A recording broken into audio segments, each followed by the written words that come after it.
Frères et sœurs en Jésus-Christ, bonjour et merci de nous accueillir chez vous. Au matin du premier jour de la semaine, Marie-Madeleine se rend au tombeau. Il faisait sombre dans son cœur ainsi que dans celui des apôtres. Pendant 3 ans, ils avaient suivi Jésus. Ils avaient écouté ses paroles porteuses d'espérance. Ils avaient mis tout leur cœur et toute leur confiance en lui. Ils comptaient sur lui pour être le libérateur d'Israël. Ce serait un nouveau départ pour un monde de justice et de bonheur. Mais voilà que tout s'est arrêté au soir du vendredi. Jésus venait d'être arrêté, condamné et mis à mort sur une croix. C'était la fin d'une belle aventure.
Sonnez, sonnez pour notre Dieu, sonnez, sonnez, sonnez pour le grand roi, sonnez.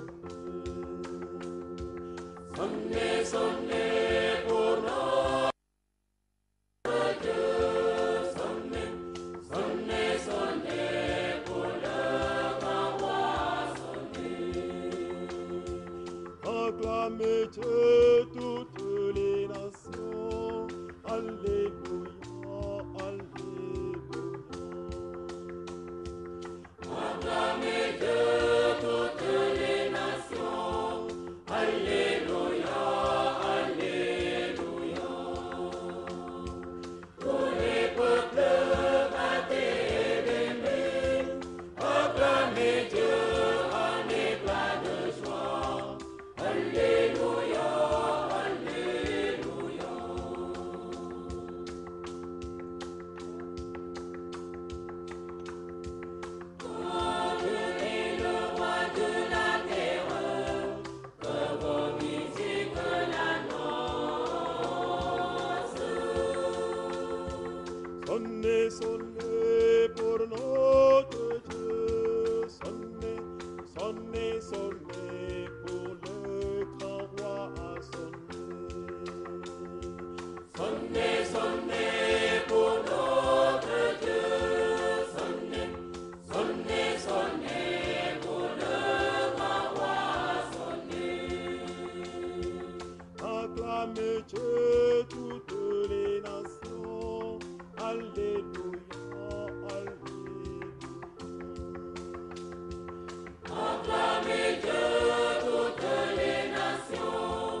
Sonnez, sonnez pour notre Dieu. Sonnez, sonnez, sonnez pour le grand roi.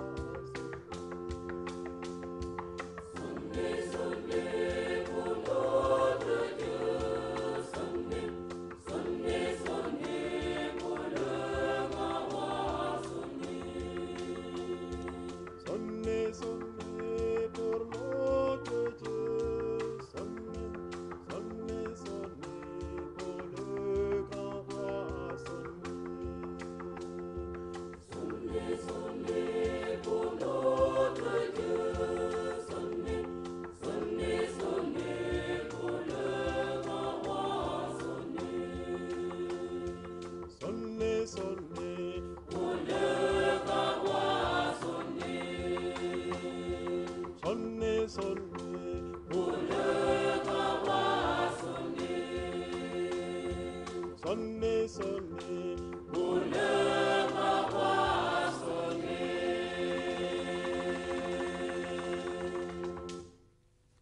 Il fait souvent sombre dans notre cœur et celui des hommes et des femmes de notre temps.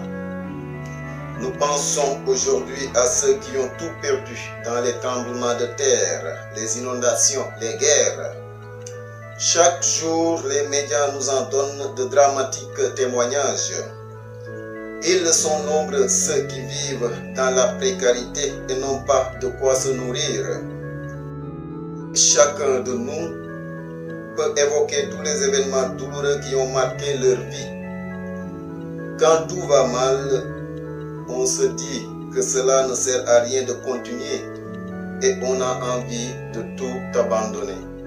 Ukamene kwa basu ni kwa gefu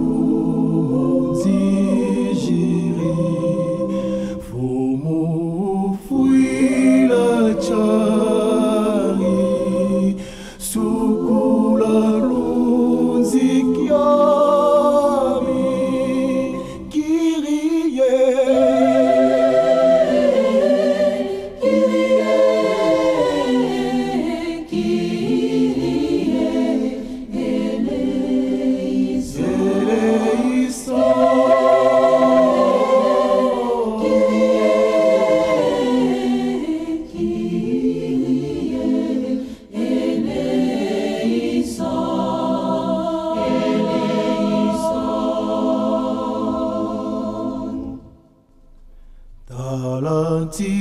Talantimani ya Yesu mebasu mayokele Kristo fuila chari sukula lunzikiami Kriste.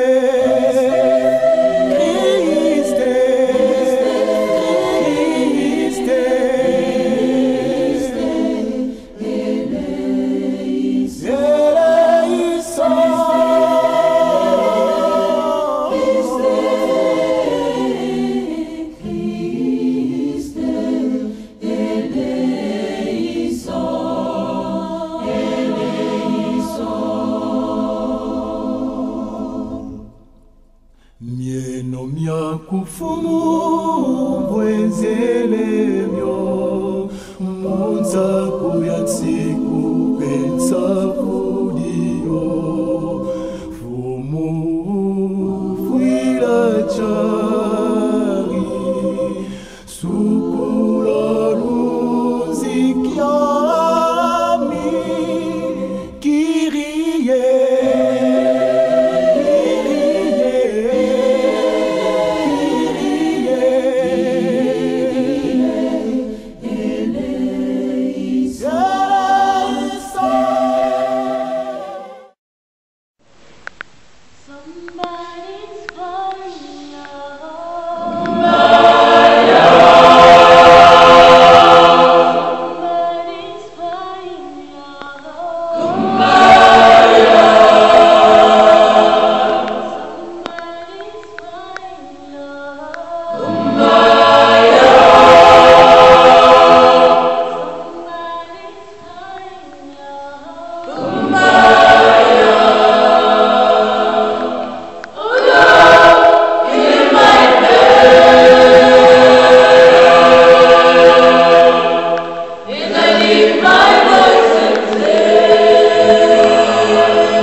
en train de se produire. Le linceul est toujours là, bien rangé, mais le corps de Jésus n'y est pas. Qu'est-ce que cela veut dire? Il peut y avoir plusieurs explications. Marie-Madeleine semble ne retenir aucune solution, la plus dramatique. On a enlevé le corps du Seigneur. Jésus n'est plus là. Elle court crier sa détresse aux disciples et eux aussi courent vers le tombeau.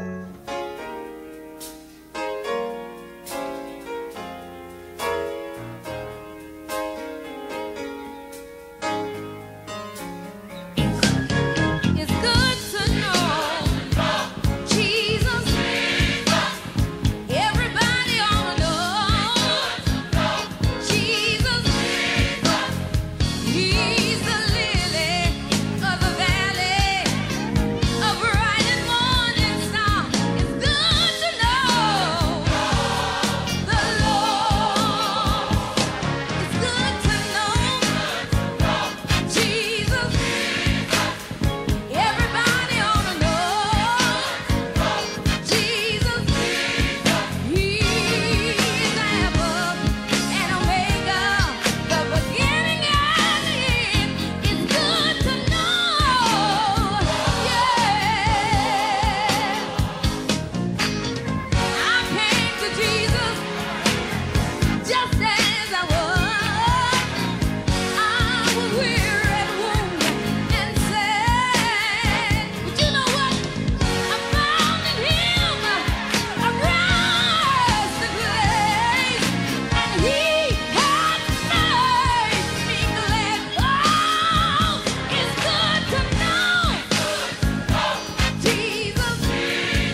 Cette course de grand matin, alors qu'il fait encore sombre, est bien l'image de leur cœur rempli de tristesse et d'inquiétude.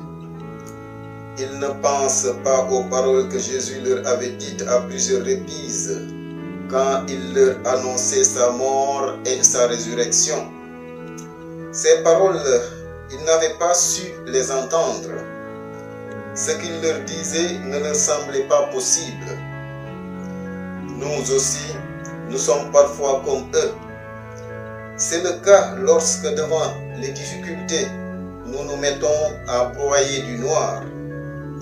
Nous avons tous besoin de demander au Seigneur qu'il vienne réveiller et de raffermir notre foi.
Le sabbat terminé, de grand matin au lever du soleil, à l'heure où commençait le premier jour de la semaine, Marie-Madeleine, Marie, mère de Jacques, et Salomé achetèrent des parfums pour se rendre au sépulcre et aller embaumer le corps de Jésus.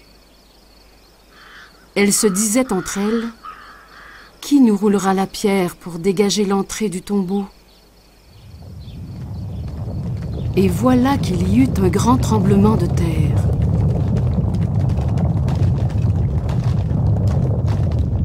L'ange du Seigneur descendit du ciel, vint rouler la pierre et s'assit dessus. Il avait l'aspect de l'éclair et son vêtement était blanc comme la neige.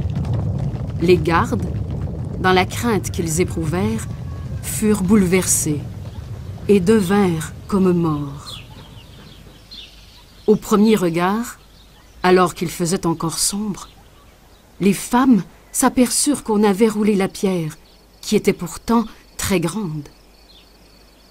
Elles entrèrent, mais ne trouvèrent pas le corps du Seigneur Jésus. Marie-Madeleine courut donc trouver Simon-Pierre et l'autre disciple, celui que Jésus aimait. Les autres femmes aperçurent tout à coup, assis à droite, un jeune homme vêtu de blanc. Elles furent saisies de peur. Or, l'ange s'adressa aux femmes. « Femmes, soyez sans crainte. Je sais que vous cherchez Jésus, le crucifié. Il n'est pas ici, car il est ressuscité, comme il l'avait dit. Venez voir l'endroit où il reposait. Et maintenant, vite, allez dire à ses disciples et à Pierre, il est ressuscité d'entre les morts, il vous précède en Galilée. Là, Vous le verrez, comme il vous l'a dit. Voilà ce que j'avais à vous dire. Elles sortirent et s'enfuirent du tombeau, parce qu'elles étaient toutes tremblantes et hors d'elles-mêmes. Elles ne dirent rien à personne, car elles avaient peur.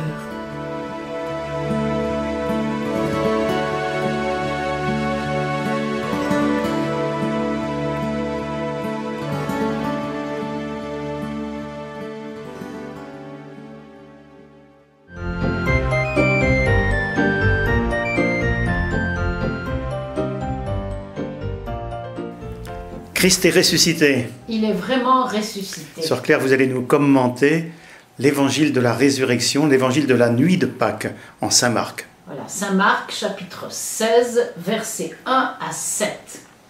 Résurrection du Seigneur.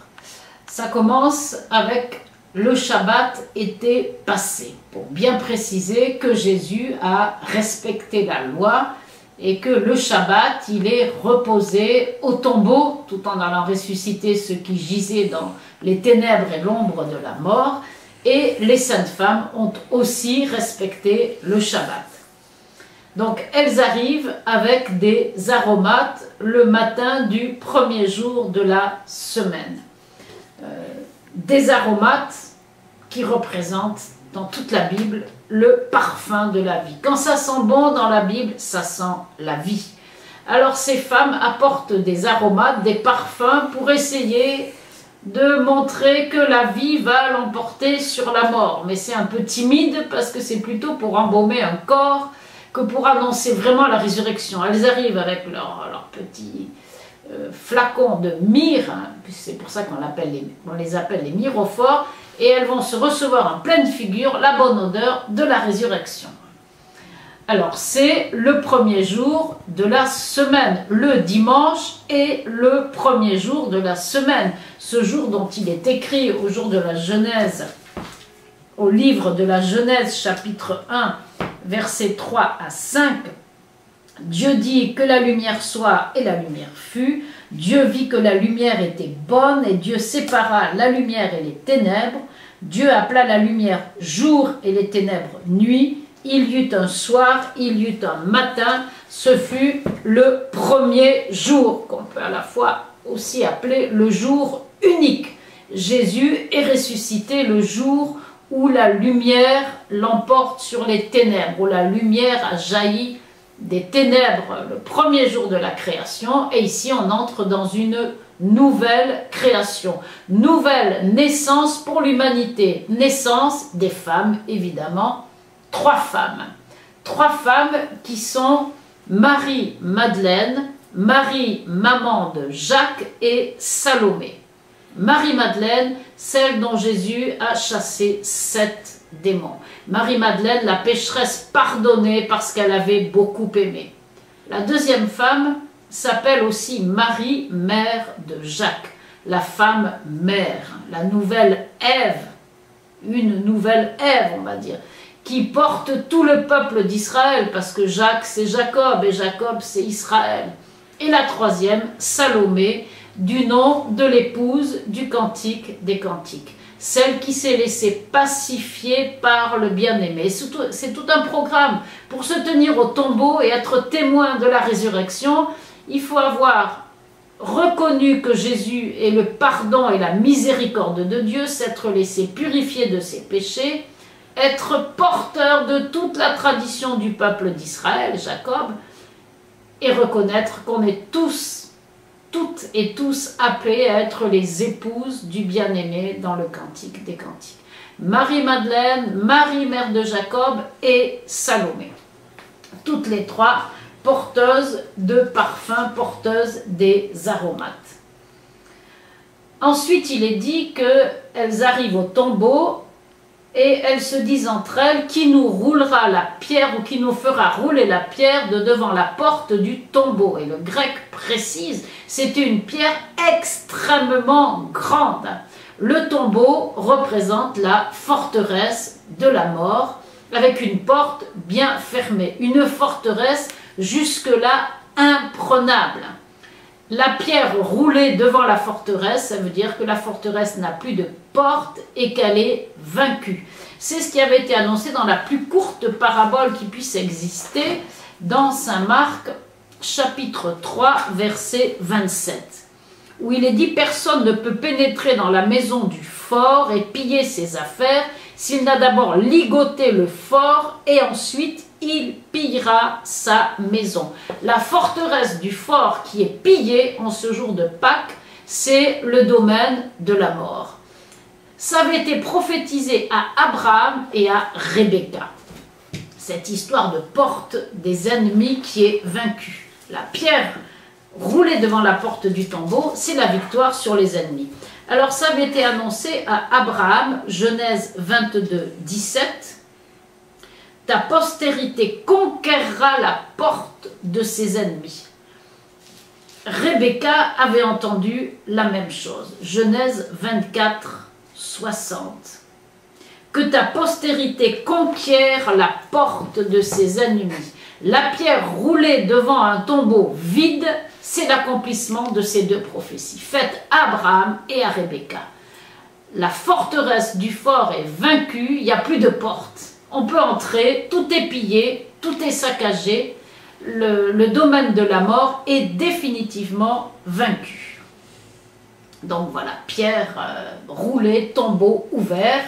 Et puis qu'est-ce qu'elle voit? Un jeune homme vêtu de blanc. Blanc, couleur de la miséricorde des péchés, comme il avait été dit dans Isaïe, chapitre 1, verset 18, « Quand vos péchés seraient comme l'écarlate, comme neige, ils blanchiront. Quand ils seraient rouges comme la pourpre, comme laine, ils deviendront. » L'ennemi vaincu, la mort est vaincue et les péchés sont pardonnés. Tout ça, ce sont les bonnes nouvelles exceptionnelles de ce jour béni entre tous de la résurrection.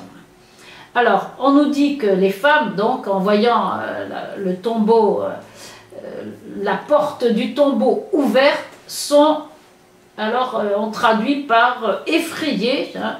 En grec, ça veut dire frappées de stupeur, complètement, on va dire, stupéfaites, un étonnement extrême. Comment ça se fait que cette pierre qui était extrêmement lourde ait pu être roulée? Alors elles sont au comble de la stupéfaction. Et l'ange leur dit, ne soyez pas stupéfaites, c'était quelque chose qui était prévu, enfin sous-entendu, c'était prévu et même annoncé. Donc ne soyez pas stupéfaites, il est ressuscité, regardez où on l'avait mis. Donc annonce de la résurrection avec le tombeau, lieu vide. Maintenant tous les lieux du monde sont porteurs de la présence du ressuscité. Tous les lieux. Donc regardez le lieu où on l'avait mis, il n'y a plus de lieu. Il est absent du tombeau et il est vivant partout. C'est ce que ça veut dire. Alors donc, annonce de la résurrection et tout de suite après, allez annoncer la résurrection. Et allez dire précisément, il vous précède en Galilée. C'est ce que saint Paul commentera, on va dire d'une certaine manière, dans l'Épître aux Colossiens chapitre 1 verset 18. Il est la tête du corps. Partout où la tête passe, nous passons aussi. Il est mort, il est ressuscité, nous mourrons et nous ressusciterons. Et il nous attire à lui parce qu'il est le principe, le premier. Quoi qu'il arrive, il est toujours le premier. Il nous précède en Galilée. Galilée, ça veut dire carrefour ouvert sur le monde entier. Donc, il vous précède en Galilée et là, vous le verrez comme il vous l'a dit. Dieu est fidèle, la parole de Jésus est véridique. Ce qu'il a dit s'accomplit. Alors, on dit ensuite qu'elles ont quitté le tombeau. Alors, je continue un petit peu, oui, c'est pas dans la liturgie de Pâques, enfin, c'est pas dans le texte qu'on entendra à Pâques, mais je continue quand même, parce qu'elles sortent, elles s'enfuient du tombeau, et on dit qu'elles sont dans une sorte d'extase, c'est ce que nous dit le grec. Et qu'elles n'ont rien dit à personne dans un premier temps parce qu'elles étaient plongées dans la crainte de Dieu. Et s'il y a bien un mystère qui nous plonge dans la crainte, c'est bien ce mystère de la résurrection du Seigneur, le premier jour de la semaine. Alors je termine avec un extrait d'une très belle hymne pour Pâques, hein, qui dit ceci: « Aujourd'hui les oreilles d'Ève résonnent du chant de ces filles porteuses de parfums qui proclame, nous avons vu ressusciter celui qui est à résurrection, le Christ, Dieu de nos pères. L'histoire est récapitulée complètement. Là où une femme avait péché, des femmes reçoivent l'annonce d'une nouvelle naissance, de la résurrection du Seigneur. Et puis un très beau texte, alors que je livre à votre méditation, de Guéric Dini. Bienheureux Guéric Dini. Jésus est en vie. Cela me suffit si Jésus est en vie. S'il vit, je vis, car mon âme est suspendue à lui. Bien plus, il est ma vie et tout ce dont j'ai besoin. Que peut-il me manquer en effet, si Jésus est en vie? Quand bien même tout me manquerait, cela n'aurait aucune importance pour moi, pourvu que Jésus soit vivant. Christ est ressuscité. Il est vraiment ressuscité. Sœur Claire, merci.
Dans les Saintes Écritures, Dieu déclare que le Messie viendrait pour être le sauveur du monde. La vie de Jésus prouve qu'il est bien celui dont les prophètes avaient parlé. Ésaïe a prophétisé que la Vierge deviendrait enceinte et qu'elle enfanterait un fils. Des siècles plus tard, la naissance de Jésus accomplissait cette prophétie.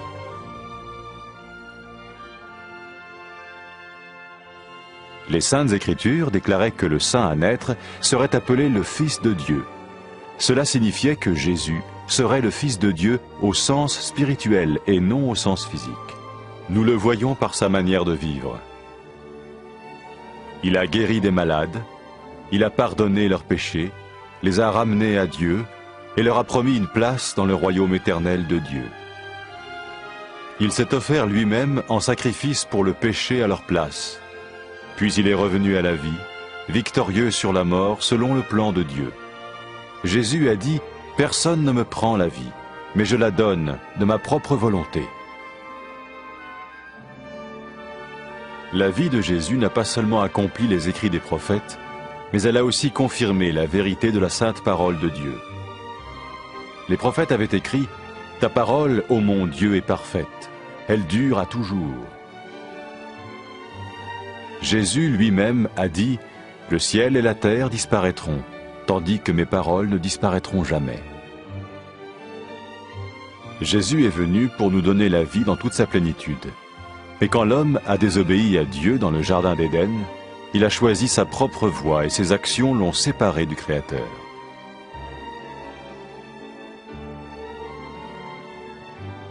Les Saintes Écritures déclarent que tous sont péchés et que le salaire que paye le péché, c'est la mort.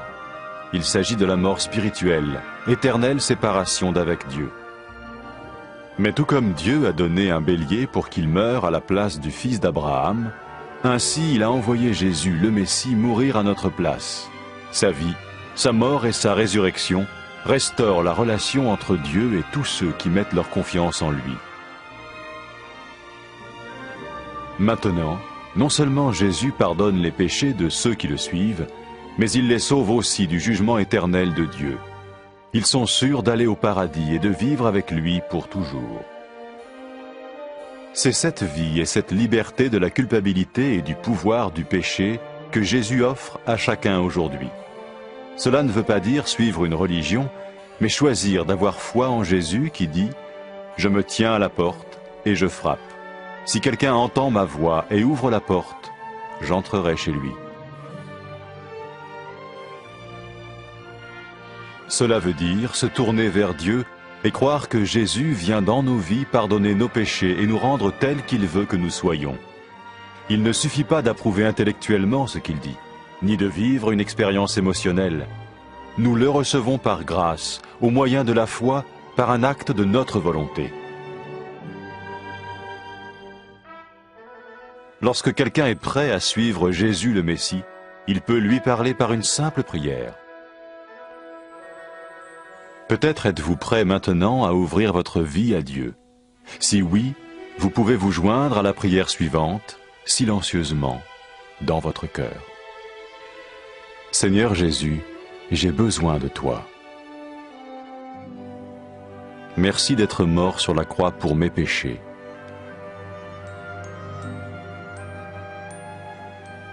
Je confesse mes péchés et je m'en repens.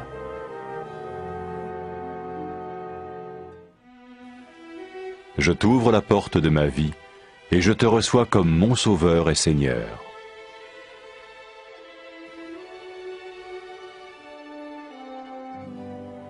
Merci de me pardonner mes péchés et de me donner la vie éternelle.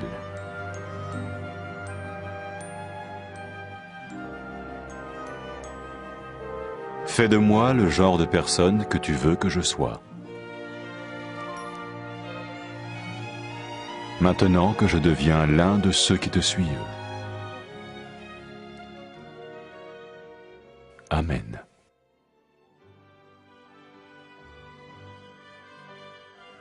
Jésus a dit à propos de ses disciples, « Mes brebis écoutent ma voix, je les connais et elles me suivent. » Pour expérimenter la vie en abondance promise par Jésus, Ceux qui le suivent parlent à Dieu chaque jour dans la prière et lisent ou écoutent sa parole. Ils parlent de lui à d'autres personnes et rencontrent régulièrement ceux qui l'aiment et le suivent. N'oubliez pas sa merveilleuse promesse. Tout pouvoir m'a été donné dans le ciel et sur la terre. Et sachez-le, je vais être avec vous tous les jours, jusqu'à la fin du monde.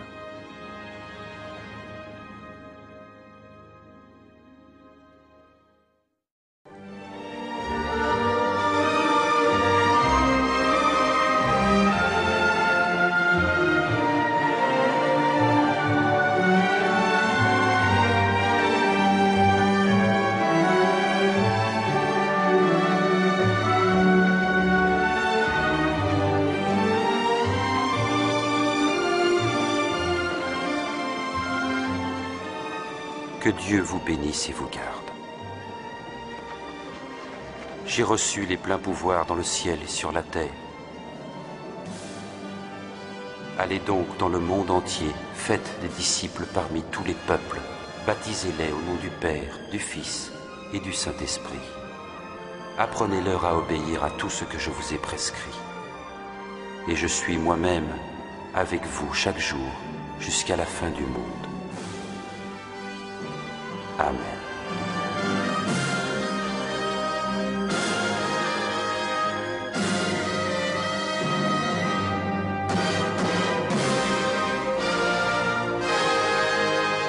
C'est vrai que pour témoigner du Christ ressuscité, il faut la force de l'Esprit Saint. C'est ce qui s'est passé le jour de la Pentecôte. Les apôtres n'ont plus peur d'aller au-devant de ceux-là même qui avaient fait mourir le Christ. Ils ont l'audace d'annoncer « Jésus est vivant, Dieu l'a ressuscité, il a été exalté, il est monté au ciel. » Et plus tard, Saint Paul ajoutera « Il vit par la puissance de Dieu. » Quand ils écriront les récits des apparitions, ils emploieront des mots différents. Mais ce sera toujours avec la même conviction. Jésus est vivant. Ils le témoigneront sans crainte de leur foi en Jésus-Christ ressuscité. Rien ne pourra les en empêcher, ni la persécution, ni la torture, ni la mort. Jésus, tu es ma vie et ma joie. Tout ce qui est bon me vient de toi. Tu es la source de mon bonheur, l'espérance de ma vie. Jésus, tu es ma vie et ma joie. Jésus, tu es ma vie et ma joie.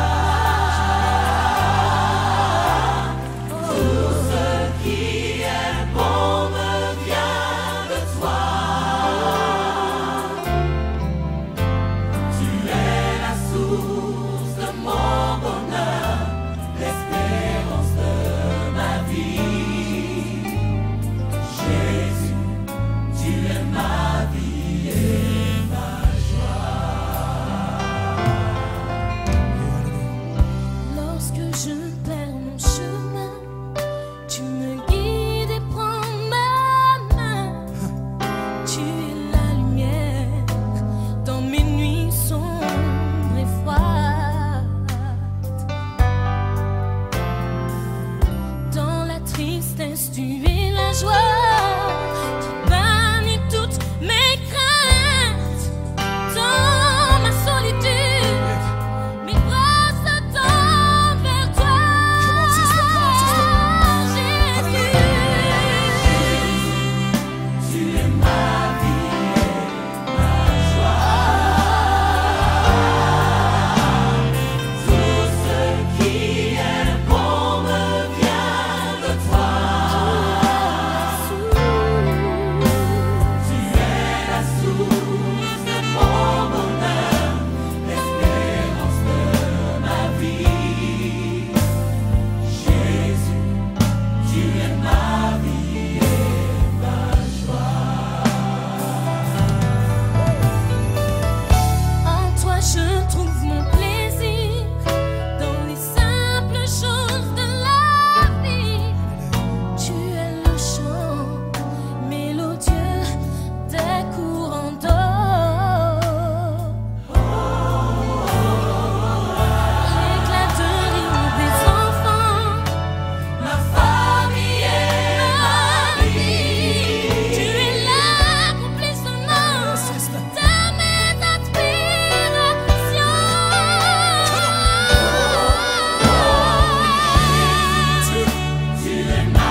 Je dois retourner en ville pour le dire aux autres.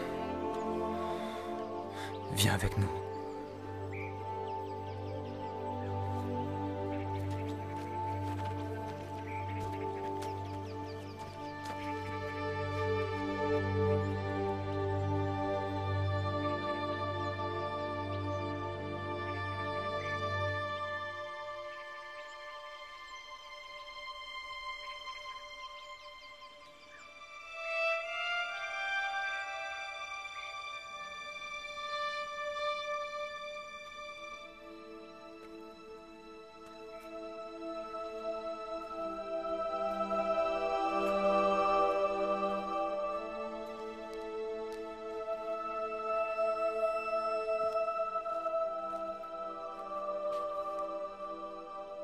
Femme, pourquoi pleures-tu?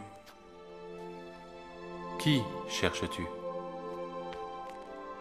Seigneur, si c'est toi qui l'as emporté, dis-moi où tu l'as mis, et alors je le prendrai.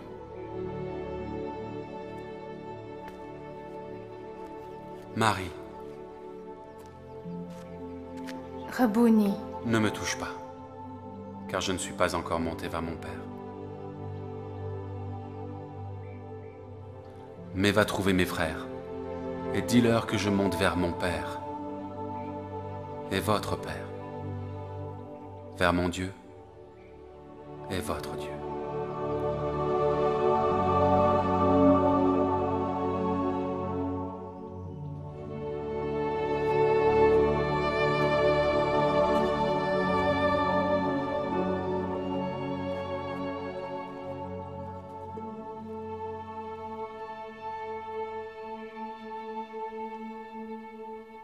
Yesu Krista refugiambar mirnaneten jekate. Yesu Krista refugiambar mirnaneten jekate. Yesu Krista refugiambar mirnaneten jekate.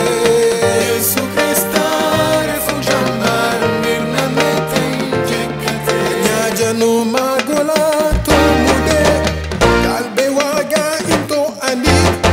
Magola furto yoda ni furu, fofla fudo to ari, fulwa deta la fenka nyajich, bomwa ita masedea, afon tornora la zarfa betani, mirmaneten jekate. Yesu Krista refugiambar, mirmaneten jekate. Yesu Krista refugiambar, mirmaneten jekate. Pilat ada janna krofana a upina boyala dachinya pe atadak Yesu asut wafo ondan Mari Madlena sedeana dalbe wafat sedeana fulwa itama sedeana mirmaneten gekate Yesu Krista refugiambar mirmaneten jekate Yesu Krista refugiambar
mag ñogay nenu xet yuda kay naaj jangi e xey gid man roog no baax ke fiyana xamona fop no ñoowes o laawes o xay siwanan yam grâce ya mayu ke i ci'ta. Nous, chrétiens d'aujourd'hui, nous croyons à la résurrection du Christ parce que les disciples y ont cru. Nous faisons confiance à leur témoignage. Leur vie et celle de millions de chrétiens a été totalement bouleversée et transformée par cet événement. C'est une grande joie pour chacun de nous et tous les chrétiens d'entendre que la mort n'a pas le dernier mot. En ce matin de Pâques, nous sommes tous invités à nous associer à cette joie et à la chanter. Oui, Seigneur Jésus, tu es vivant, en toi la joie éternelle.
Cette joie que le Christ ressuscité met en nous, il nous faut la rayonner et la communiquer autour de nous. Comme les apôtres et de nombreux témoins qui ont suivi tout au long des siècles, nous sommes envoyés pour annoncer cette bonne nouvelle dans le monde entier. Le Seigneur compte sur nous pour être porteurs de vie et de joie. Ils sont nombreux, ceux et celles qui luttent contre la maladie, la souffrance physique ou morale, le désespoir. Ils ont besoin de nous pour retrouver le goût de vivre. Notre attention et notre amitié ne doivent pas oublier ceux et celles que la vie écrase. Un accueil, un pardon donné, une main tendue pour remettre debout peuvent provoquer un miracle de renaissance. Et à travers tout cela, une parole qui témoignera de notre foi les aidera à rencontrer le Christ ressuscité. Oui, fais de nous, Seigneur, des ressuscités, des témoins de la vie que tu donnes en plénitude. Donne-nous ta force et ta joie pour révéler aux plus pauvres la grandeur de ton amour. Joyeuse fête de Pâques à tous et bonne semaine dans le Christ.